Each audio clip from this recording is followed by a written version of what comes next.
भगवान को ऐसे महान व्यक्तित्व को और किन किन नामों से पुकारते हैं। कहते हैं महाशोकाध्वजो शोकः कः सृष्टा पद्मविष्टिरः पद्मेशः पद्मसम्भूतिः पद्मनाभिरनुत्तरः महाशोकाध्वजो शोकः कः सृष्टा पद्मविष्टिरः पद्मेशः पद्मसम्भूतिः पद्मनाभिरनुत्तरः। विशाल अशोक वृक्ष का चिन्ह होने से महाशोक ध्वज कहलाती है। महा में भी दीर्घ है और आ शब्द में अशोक में भी आ शब्द होने से तो उसमें मिल गए हैं। तो ऐसे अशोक विशाल अशोक वृक्ष का चिन्ह होने से आप महाशोक ध्वजः कहलाते हैं। शोक रहित होने से अशोकः कहलाते हैं। सबके पिता होकर सुख देने से कः कहलाते हैं। कः शब्द भी एक नाम है। कः एक तो प्रश्नवाचक, मतलब संस्कृत में तो प्रश्नवाचक में कई बार प्रयोग करते हैं, लेकिन कः मतलब यहाँ पर सबके पिता हैं। सबके पिता होकर के भी सुख देते हैं सभी के। स्वर्ग और मोक्ष की सृष्टि करने वाले होने से सृष्टा कहलाते हैं। सृष्टि करने वाले का अर्थ ये नहीं लेना कि भगवान स्वर्ग को बनाया हो या नरक को वे स्वयं जा करके बनाते बैठे हो। उन्होंने बनाया नहीं है, लेकिन सृष्टि का अर्थ ये लिया कि उन देव कितने होते हैं, स्वर्ग कितने होते हैं, नरक कितने होते हैं, इन सभी का ज्ञात किसने कराया है? भगवान ने ही कराया।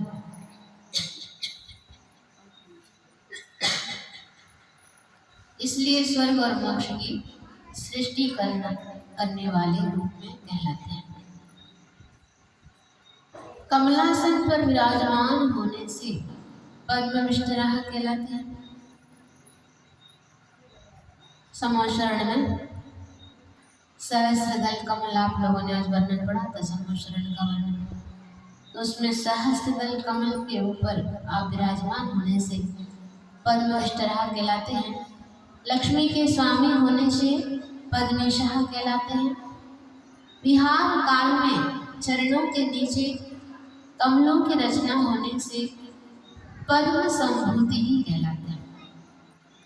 जब भगवान समोशरण को छोड़ करके एक स्थान से दूसरे स्थान पर जब जाते हैं, तब उनके चरण कमल के नीचे स्वर्णिम कमलों की रचना देवों के द्वारा वहां पर की जाती है। ऐसे 225 कमलों की रचना होती है। उसी को यहाँ पर धारण करने वाले होने से पद्म संभूति ही कहलाते हैं। कमल के समान सुंदर नाभि होने से आप पद्म नाभि कहलाते हैं। तो नाभि भी पद्म के समान सुंदर है, कमल के समान, इसलिए पद्म नाभि कहलाते हैं। आपसे श्रेष्ठ अन्य कोई ना होने से अनुत्तराः कहलाते हैं। उत्तर मतलब श्रेष्ठ होते हैं, तो आपसे अनु और कोई ना होने से अनुत्तराः कहलाते हैं। पद्मयोनिर्जगद्योनि ऋद्यः स्तुत्यः स्तुतीश्वरः स्तवनार्हो ऋषिकेशो जितजिया कृतक्रियः पद्मयोनिर्जगद्योनि विद्या सत्या स्तुतीश्वरा स्तवनार्हो ऋषिकेशो जितजेया कृतक्रिया। माता के पद्माकार गर्भाशय से उत्पन्न होने से पद्म योनि ही कहलाते हैं।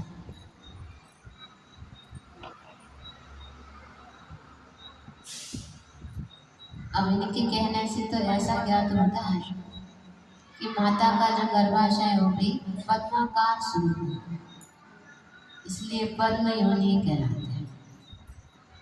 धर्म रूप जगत की उत्पत्ति का कारण होने से जगत योनि कहलाते हैं।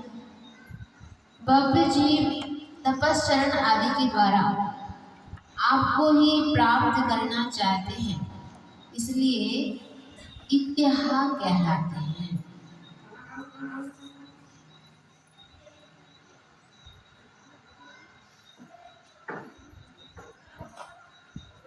स्तुतियों के स्वामी होने से स्तुतीश्वरः कहलाते हैं। स्तुति करने योग्य होने से स्तुत्यः कहलाते हैं।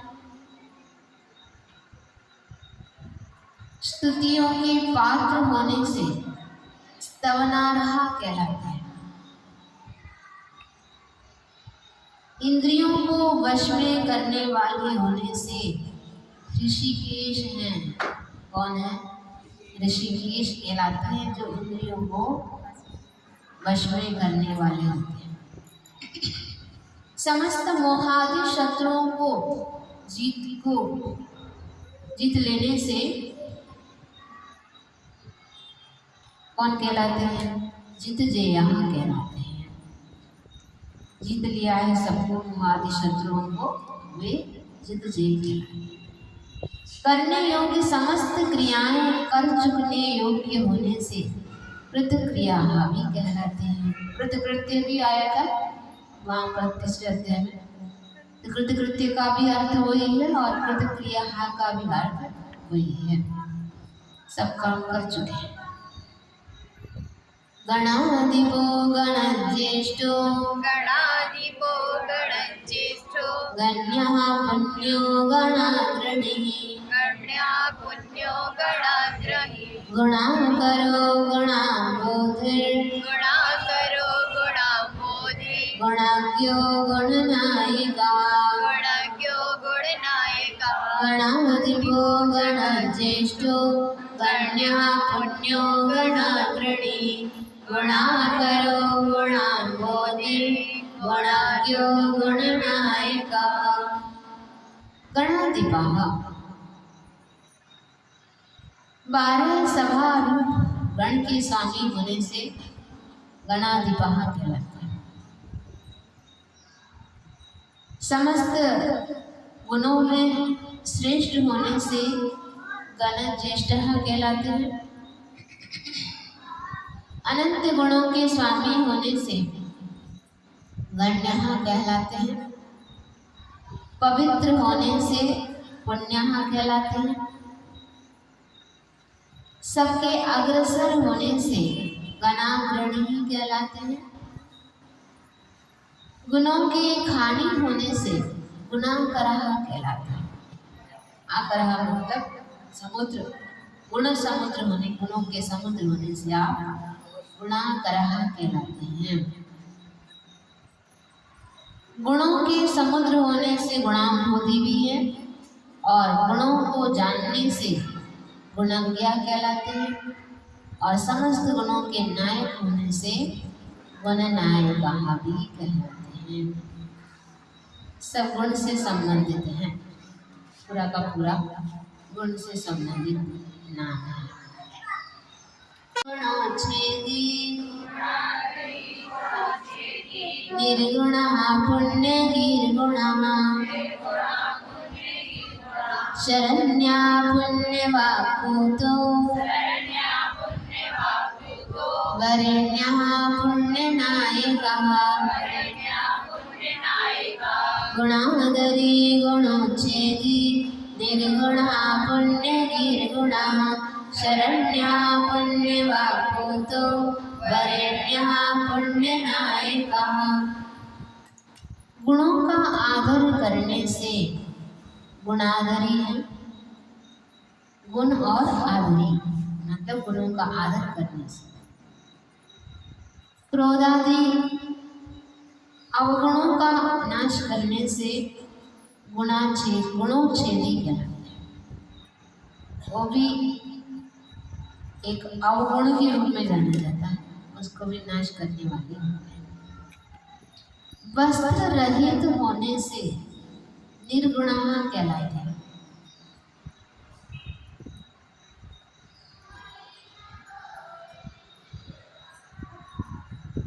आप लोग गाते हो ना उसमें भजन में, निर्गुण और न्यारी,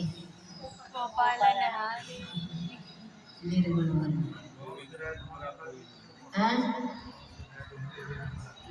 दोष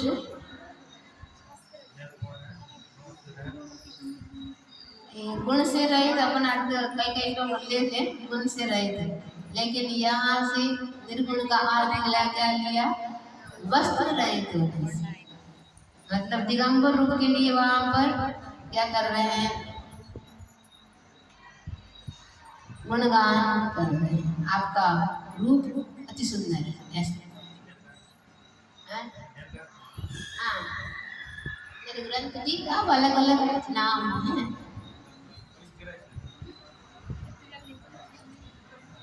अब निकाल लिया उन्होंने अर्थ।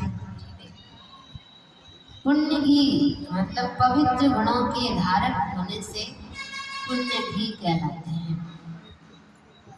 अब पुण्य का अर्थ होता है पवित्र, अपवित्र गुणों के धारक है, इसलिए आप पुण्य की हैं। और शुद्ध गुण स्वरूप होने से गुणः कहलाते हैं। सबके शरणभूत होने से शरण्यः कहलाते हैं। पुण्य रूप वचन होने से पुण्यवाक कहलाते हैं। पवित्र होने से पूतः कहलाते हैं। पहले पुण्य भी आया था, पुण्य भी मतलब पवित्र के लिए आया, और यहाँ पूत मतलब पवित्र। और सबसे श्रेष्ठ होने से वरेण्यः कहलाते हैं। और पुण्य के स्वामी होने से पुण्य नायकः कहलाते हैं। अगण्यः पुण्यधीर्गुण्यः पुण्यकृत पुण्यशासिनः धर्मारामो गुणग्रामः पुण्या पुण्यनिरोधकः अगण्या पुण्यधीर्गुण्यः पुण्यकृत पुण्यशासिनः धर्मारामो गुणग्रामः पुण्या पुण्यनिरोधकः। अनगिनत गुणों के धारी होने से अगण्यः कहलाते हैं। मतलब आपके गुणों को कोई गिन नहीं सकता है, गिनती नहीं कर सकते, इसलिए आप कौन हैं, अगण्यः कहलाते हैं। पवित्र ज्ञानी होने से पुण्यधी है। सबका कल्याण करने एवं समूह शरण के योग्य होने से गुण्यः कहलाते हैं। पुण्य के कर्ता होने से पुण्यकृत है। पुण्य रूप मार्ग होने से पुण्य शासनः कहलाते हैं। धर्म का समूह होने से धर्मारामः कहलाते हैं। गुणों का समूह होने से गुणग्रामः है। और पुण्य और पाप दोनों का निरोध करने वाले होने से पुण्य पुण्य निरोधक है। पुण्य और वहाँ से अपुण्य और निकल आएगा। पुण्य और अपुण्य के भी, अपुण्य मतलब पाप, उसको भी निरोध करने वाले होने से पुण्य पुण्य निरोधक कहलाते हैं। पापापेतो विपापात्मा विपाप्मा वीतकल्मषः निर्द्वन्द्वो निर्मलः शान्तो निर्मोह निरुपद्रवा पापापेतो विपापात्मा विपाप्मा पीति कल्मषः निर्द्वन्द्वो निर्मदा शान्तो निर्मोहो निरुपद्रवः।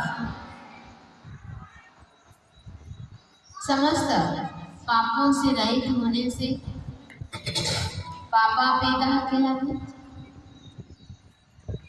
आत्मा से समस्त पाप विगत हो गए, मतलब नष्ट हो गए, इसलिए विपाप आत्मा कहलाते हैं। आपने पाप कर्म नष्ट कर दिए, इसलिए विपापा है।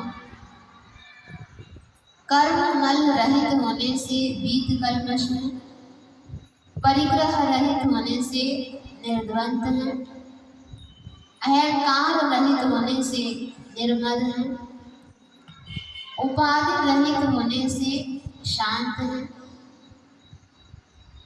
कोई उपाधि नहीं है तो बिल्कुल शांत है। उपाधियां ले लो तो आपत्तियां ज्यादा है। कोई उपाधि नहीं है तो बिल्कुल शांत है। उपाधियां ले लो तो आपत्तियां ज्यादा है। मोह रहित होने से निर्मोहा है और समस्त उपद्रव रहित होने से निरुपद्रव कहलाते हैं। और अब कोई उपद्रव उनके ऊपर है नहीं।